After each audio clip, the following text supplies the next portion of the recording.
Hi అండి. ఈ కథ నచ్చితే లైక్ చేసి సబ్స్క్రైబ్ చేసుకోవడం మర్చిపోవద్దు. అరవిని ప్రేమగా దగ్గరికి తీసుకొని, నీకు అన్నీ నాకు తెలుసు, సైతానికి బచ్చేనే హస్బెండ్లా నీతో ఆడుకుంటుంది అంటూ ఆమె నుదుటిన చిన్నగా ఢీకొట్టాడు.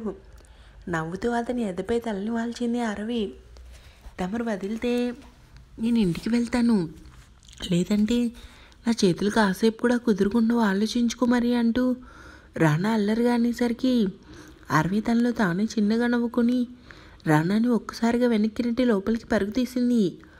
ఏ మెంటల్, నీకు సిగ్గు సూట్ అవ్వదే అంటూ రానా ఆమెకి వినపడేలా అరిచి అక్కడి నుంచి వెళ్ళిపోయాడు. ఎలా ఉంది మామయ్య? బాగానే ఉంది తల్లి అంటూ శ్రీకాంత్ పైకి లేచి జాను తెచ్చిన కాఫీ తీసుకున్నాడు. లేచారా నాన్న? ఈరోజు మీరు ఆఫీస్కి రాకండి, మీటింగ్స్ అన్నీ నేను చూసుకుంటాను. లేదురా, నేను బాగానే ఉన్నాను, నేను వస్తాను ఆఫీస్కి. పార్దు ఎక్కడ కనిపించడం లేదు, వాడు ఇంకా లేవలేదు నాన్న. ముందు కాఫీ తాగండి, చల్లారిపోతుంది అంటూ శ్రీకాంత్ కాఫీ సిప్ చేసి, చాలా రోజుల తర్వాత మనసు ప్రశాంతంగా ఉందిరా. మీ అమ్మని చూసేసరికి నాకు ఎక్కలేని బలం వచ్చింది. శ్రీకాంత్ మాటలకి జాను చిన్నగా నవ్వి, మీరు అత్తయ్య దగ్గరికి వచ్చేయండి మామయ్య, ఆ బలం ఒక్కరోజేంటి, జీవితాంతకాలం నీతోనే ఉంటుంది. పట్టుకున్న మరో బంధాన్ని వదిలించుకోవాలంటే టైం పడుతుంది కదమ్మా.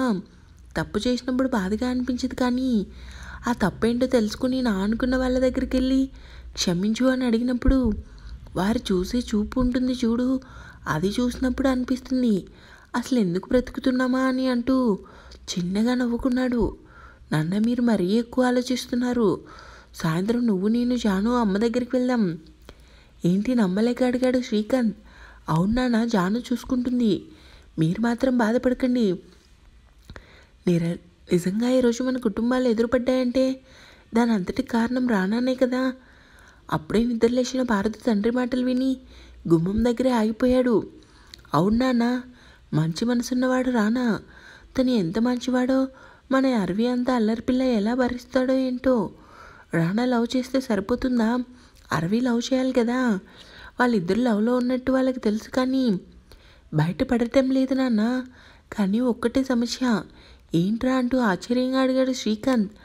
అభి సమస్య అనేసరికి భారతి ముఖంలో సంతోషం. ఏంటి సమస్య? అరవి నా సమస్య అంటూ అమాయకంగా అడిగింది జాను. కాదు, మామయ్య చనిపోవటానికి కారణం ఎవరో తెలుసా? రానా వల్ల నాన్న. ఏంటి? శ్రీకాంత్ జాను ఇద్దరు షాక్గా అడిగారు. అవునా, అందుకే రానా తన మనసులో మాటని అరవికి చెప్పలేక ఇబ్బంది పడుతున్నాడు. మామయ్యని చంపింది తన ఫ్యామిలీ అని తెలిస్తే అరవి ఎక్కడ తనని కాదని దూరం అవుతుందన్న భయంతో తనకి నిజం చెప్పలేక, ప్రేమిస్తున్నానని చెప్పలేక తనలో తానే నలిగిపోతున్నాడు. ఈ విషయం అరవికి తెలిస్తే ఇంకేమైనా ఉందా? ఎంతో భయంగా అభి వైపు చూసింది జాను. ఈ మాటలు విన్న భారతి ముఖంలో నవ్వు. ఈ అవకాశం చాలు వాళ్ళిద్దరినీ విడదీయడానికని గబగబా తన రూమ్కి వెళ్ళాడు. ఎందుకు అలా అంటున్నావు జాను? అంటే మీ చెల్లి రానాని క్షమించదా? తన గురించి నాకు బాగా తెలుసు బావా, అస్సలు క్షమించదు. తన పట్టుదల ఏంటో తెలుసా? నాన్నని చంపిన వాళ్ళకి శిక్ష వేయాలని. చంపింది రానా ఫ్యామిలీ అని తెలిస్తే నాకు తెలిసి తను రానాకి ఖచ్చితంగా దూరం అవుతుంది.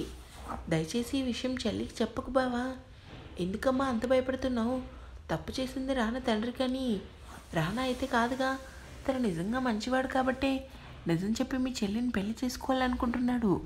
లేదంటే నిజం దాచి మీ చెల్లిని పెళ్లి చేసుకోవడం పెద్ద పనా? తన మనసుని అర్థం చేసుకుని అరవి రానాతో 7 అడుగులు వేస్తే తన జీవితం చాలా బాగుంటుంది. ఆ రోజున రానా తల్లిదండ్రులు వచ్చి తప్పైపోయిందని మా చెల్లిని క్షమాపణ అడిగారు. దివ్య పెద్ద మనసు చేసుకొని వాళ్ళని క్షమించింది. అంతా అయిపోయాక ఇప్పుడు చంపిన వాళ్ళని శిక్ష వేయాలంటే ఎలా? నేను అదే ఆలోచిస్తున్నానా. శేఖర్ గారి గురించి నాకు బాగా తెలుసు. ఆయన తప్పుంటే తల వంచుకొని క్షమాపణ అడుగుతారు. వాళ్ళ కుటుంబం చాలా మంచిది నాన్న. పైగా అరవి జీవితం బాగుంటుంది. చూద్దాం అసలు ఏం జరుగుతుందో. అరవితో నేను మాట్లాడతాను. కుదిరితే సాయంత్రం అరవిని ఇంటికి తొందరగా రమ్మని చెప్పు జాను. సరే మామయ్య అంటూ జాను అరవి కోసం ఆలోచిస్తూ కిచెన్ రూమ్కి వచ్చింది. ఏమైనా ఆచూకు తెలిసిందా? లేదు రానా, అసలు అశ్విన్ ఎక్కడున్నట్టు అదేరా అర్థం కావడం లేదు. చూస్తుంటే నాకు ఎందుకు ఇంద్రజగ్గా ఉన్నాడని అనుమానం. ఏంటి నమ్మలేక అడిగాడు శక్తి. అవునరా, ఒకసారి నైట్ మనం మా ఇంటికి వెళ్దామా? ఎందుకు వచ్చిన రిస్క్ రా? ఏమాత్రం ఇంద్రజి గారు నేను చూసిందంటే అంతే సంగతులు. నువ్వు ఎప్పుడు కంటపడితే ఎప్పుడు షూట్ చేయాలా అని చూస్తుంది. మన వాళ్ళని పంపిస్తాను అక్కడికి, నువ్వెందుకు వెళ్ళటం? రానా కోసం వచ్చిన అరవి డోర్ దగ్గరే నిలబడి ఈ మాటలు విని, ఇంద్రజి గారు తక్కువగా ఏం లేరు, రానా మీద అసలే కోపంగా ఉన్నారు కదా, ఈ టైంలో రానా వెళ్తే ఇంకేమైనా ఉందా? అయినా ఇప్పుడు ఎందుకు అశ్విన్ కోసం ఆలోచిస్తున్నాడు అనుకుంది. లేదురా, ఇంటికి వెళ్ళిన ప్రతిసారి చందన అశ్విన్ కోసం అడుగుతుంటే నా మనసు ఎంత బాధపడుతుందో నీకు తెలీదు. ఏదైతే అది అయింది. ఈరోజు ఎలా అయినా సరే వాడి కోసం తెలుసుకొని తీరాలి. నీ ప్రాణాలకే ప్రమాదం రా. చెప్పిన మాట వినవేంటి? చందన సంతోషం కంటే నాకు ఏది ఎక్కువ కాదురా. ముందు మీటింగ్ సంగతి చూడు, ఈ విషయం తర్వాత ఆలోచించుదు. కానీ నువ్వు వెళ్ళాలని గట్టిగా ఫిక్స్ అయ్యావు కదా, నిన్నొక్కడిని నేను ఎలా పంపిస్తాను? నీతో పాటుగా నేను వస్తానంటూ శక్తి కోపంగా చూశాడు రానా తనలో తానే చిన్నగా నవ్వి. ఆ చూపేంట్రా, నీకు సరైన అమ్మాయి తగలాలి, అప్పుడు కానీ ప్రేమ బంధాల కోసం తెలీదు అంటూ రానా అనేసరికి, వద్దు బాబు నన్ను ఇలా ఉండని అంటూ శక్తి కోపంగా డోర్ ఫోర్స్గా ఓపెన్ చేసేసరికి డోర్ కానుకున్న అరవి ఒక్కసారిగా కింద పడింది. శక్తి, అసలు నీకు కొంచెం కూడా బుద్ధి లేదా? చూసుకొని డోర్ నెట్టచ్చు కదా. నాకేం తెలుసు నువ్వు డోర్ దగ్గర నిలబడి దొంగచాటుగా నేను రానా మాట్లాడుకున్న మాటలు వింటున్నావని? నేనెక్కడ మీ మాటలు విన్నాను? ఈ ఫైల్ నీకు ఇద్దామని వచ్చి డోర్ ఓపెన్ చేసేసరికి నువ్వు నా నడుము విరిగేలా చేసావు. అలా చూస్తావేంటి, చెయ్యు అంటూ శక్తి హెల్ప్తో పైకి లేచింది అరవి. అయినా అంత కంగారేంటి నీకు? నేను వచ్చే వరకు ఆగలేవా? కోపంగా అన్నాడు శక్తి. ఇప్పుడెందుకు అంత కోపం? నేనేమన్నానని? ఏంటో అందరూ నా మీద కోపంతో విరుచుకుపట్టమే అనుకుని శక్తిని తిట్టుకుంటూ లోపలికి వచ్చింది అరవి. ల్యాప్టాప్లో సీరియస్గా వర్క్ చేస్తున్న రానని చూసి ఇంటి దగ్గర వెక్కి రావటం మానేసి ఆఫీస్లో నా చేత సేవలు చేయించుకుంటాడు. ఏం మనిషి ఇతను? రోజు తినమని నేను చెప్పాలా? తెలీదా బాబుకి అనుకుని కప్పులో కాఫీ పోసి రానా ముందు వచ్చి, కాఫీ వద్దు, ఎందుకు?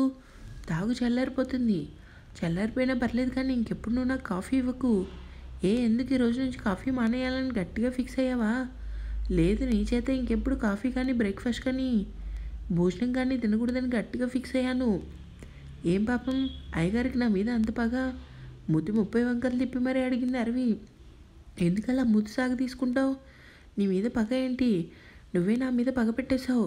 ఇంటి దగ్గర వెక్కి రావటం మానేసి తప్పు చేశానే అంటూ సూటిగా అరవి ముఖం చూశాడు. అరవి కంగారుగా, అదేంటి ఎలా మాట్లాడతావు? ఇంటి దగ్గర నీకు ఖాళీ ఉండదుగా, పైగా ఆఫీస్ టెన్షన్ కూడా చాలా ఉంటాయి. ఆ కంగారులో తినటం మానేసి బస్తులు ఉంటావు.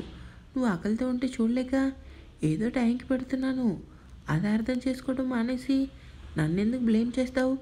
అబ్బాయి, ఏం నటిస్తున్నావే బాబు? నటనలో నిన్ను మించిన వారు అస్సలు ఉంటారు అంటూ పైకి లేచి టేబుల్ మీద కూర్చొని, ఇప్పుడే కదా లోపలికి వచ్చి నాకు కాఫీ ఇచ్చే టైం అయిందని నన్ను తిట్టుకుని మరీ కాఫీ ఇచ్చావు. చాచా, అపచారం. నిన్న అసలు నేను ఎప్పుడైనా తిట్టానా? ఏం పాపం తెలియని నా మీద అన్ని నిందలు వేయకండి సార్ అంటూ కోపంగా రానా ముఖం చూసి మనసులో కూడా తిట్టుకొని, ఇవిడు సాడిస్ట్గాడు, తిండి తినకుండా ఆఫీస్కి రావటం, స్టాఫ్ అందరినీ చావగొట్టడం, వీడితో వేగాలంటే చాలా కష్టం అనుకుంది. ఏంటి మళ్ళీ తిట్టుకుంటున్నావు? నాకు టైంకి కాఫీ ఇవ్వడం, తిండి పెట్టడం ఇదే నువ్వు చేసే పని. ఈ పని కూడా చేయకపోతే ఊరుకునే ఇస్తానేంటి జీతం అంటూ 2 కనుబొమ్మలు పైకి లేపి విలన్ స్టైల్లో చూశాడు రానా. అరవి కోపంగా ముందుకొచ్చి, ఊరుకునే ఎందుకు ఇస్తావు?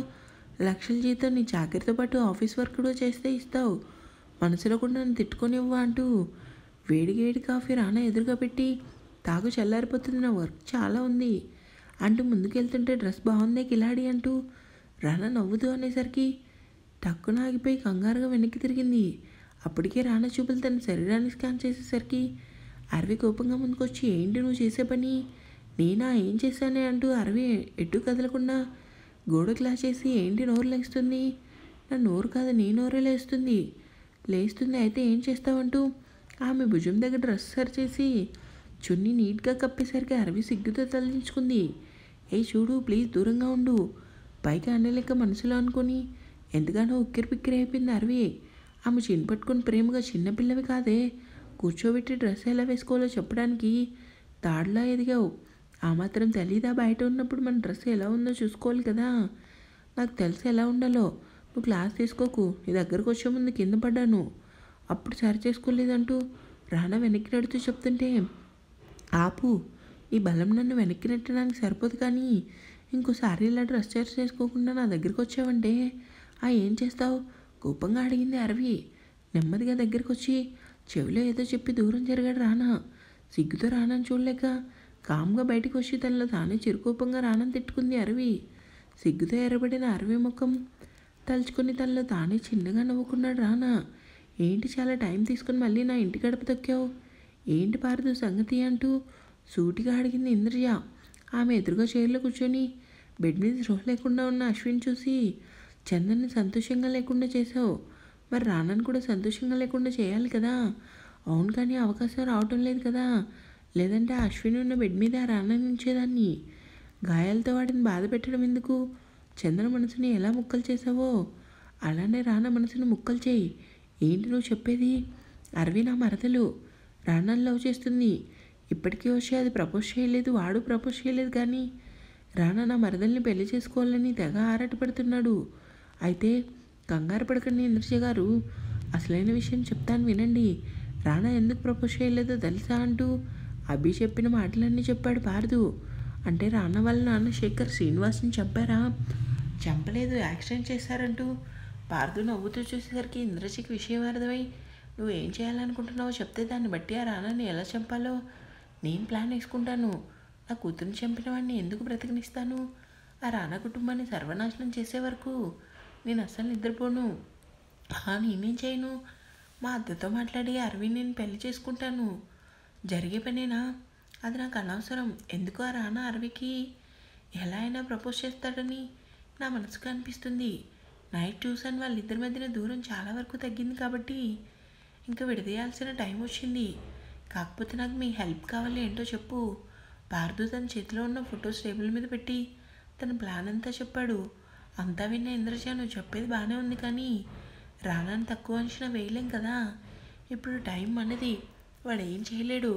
ఏదైనా తేడా వస్తే నేను చూసుకుంటాను. నేను చెప్పించేయండి, లోపు నేను చేయాల్సిన పనులు చేస్తాను. సరే పార్దు, తొందరగా నీ పెళ్లి ముహూర్తాలు పెట్టించు. ఆ పనిలోనే ఉంటాను ఇంద్రజ గారు. ఫొటోస్ మాత్రం నీట్గా రావాలి. ఇంకా వెళ్తానంటూ పార్దు వెళ్ళగానే ఇంద్రజ పార్దు చెప్పిన పనిలో పడింది. ఇంకా ఉంది కీప్